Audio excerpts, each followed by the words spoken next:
Hi everyone. It's the fourth generation Mercedes-Benz C-class. 1 in 5 Mercedes sold is a C-class. Not a car you want to mess up then, yet Mercedes describes this as the biggest update the car has ever had. Over 6,500 components have changed, which is nearly 50% of the whole car. If you're thinking it looks surprisingly like the old car, then nearly all of those components are in a brand new electrical architecture, transplanted in from the S-Class, to unlock loads of new safety tech and self-driving potential, and a bunch of new engines. The C200 is the entry-level C-Class, and while its name alludes to a 2-liter engine, it actually uses a 1.5-liter 4-cylinder petrol. It doesn't work alone, though, and comes allied to some clever mild hybrid tech that contributes to a 182 bhp total and 46 miles per gallon economy. Elsewhere, if you tick the right boxes you can have all manner of tech on board, not least some sat-nav-linked cruise control that paves the way for self-driving Merc saloons of the future. There's also energizing comfort, which combines massage seat functions, climate control and ambient lighting to relax you behind the wheel. The C-Class also boasts some of the most customizable digital dials we've yet seen in a car, inherited from the E and S-Class above it. The whole thing is absurdly customizable, in fact. Mercedes has designed 4 different trim levels, each with an entirely different bumper design. Add to that a dizzying array of engines, the availability of 4-wheel drive and your choice of saloon, estate, coupe and cabriolet body styles, and you have the potential to lose weeks in the Mercedes dealer trying to figure out which car you want to buy. What is it like on the road? The genius of the current C-Class is that it does entirely its own thing. Now it's changed with the car's big midlife update, and while the bulk of Cs are rear-wheel drive, they're hardly cars that allow or encourage you to explore the outer limits of their grip. Instead, there's just a neat, confidence-inspiring balance when you're driving briskly, which could very easily be the merits of a nicely set-up front-wheel drive car if you didn't know otherwise. Comfort and refinement are the standout features, and you need to be particularly heavy with the throttle for any of the engines to make themselves unduly heard. There are 3 diesels to choose from, with the 191 bhp 295 pounds-foot C220D likely to be the default choice, especially as it claims over 60 miles per gallon and comes with the option of 4-wheel drive. Diesel's a bit of a dirty word these days, of course, and Mercedes' decision to fit the C-Class with some interesting new petrol engines is probably sage.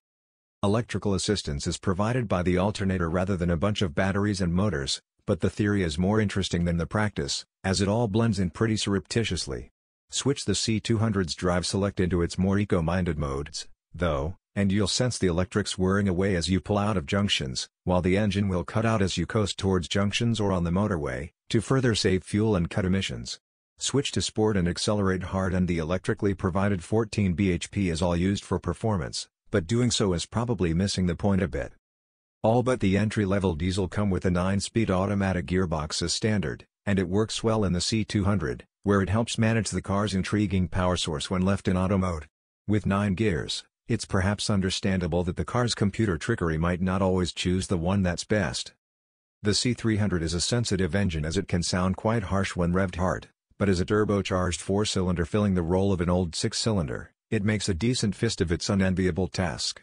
If you still want a 6-cylinder, then it'll be the C43 AMG you want. It's a proper product of the AMG division, not just a trimline, but it's less aggressive than the full, V8-powered C63. AMG offers a rather naughty sports exhaust, but the C43 is otherwise a sensible performance car.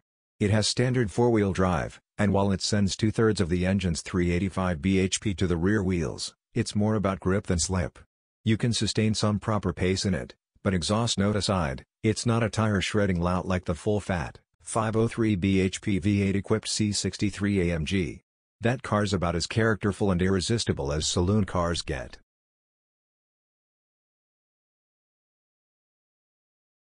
There's lots of new stuff, most notably its steering wheel, digital dials and widescreen media display, an amalgamation of the dashboards.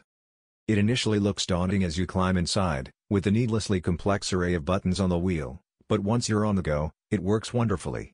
The combination of the little touchpads on the wheel and the curiously thin media screen help ensure your eyes rarely stray from the road, even when you're operating something complex within the sat-nav. Avoid the base spec C-Class and you'll get digital dials ahead of you, and they're ludicrously customizable, with 3 different color schemes and the ability to switch the right-hand dial between a big sat-nav display, a G meter, detailed trip info, or a good old-fashioned rev counter. In the C43 AMG, there's a further dial setup that sticks a huge rev counter slap-bang center and opens up lap timers. Tall adults will fit neatly in the back, their only possible bugbear being not quite enough room to slot their feet under the front seats. We sampled the C-class on the Autobahn, and at anything below 120 miles per hour, both wind and engine noise are spookily absent when you're cruising. The C has always looked like a downsized S-class on the outside, and it does a decent impression of its big brother's luxury inside, too. Mercedes decides the best way to take on the 3 Series is with an S-Class Mini-Me. It's right. While Mercedes says this particularly C-Class is almost 50% new, the car itself has changed little. It remains the most comfy and composed small saloon on sale, with even more refinement, tech and luxury inside to galvanize its position as a cut-price, scale model S-Class. For many, that will be exactly what they're looking for. Thanks for watching.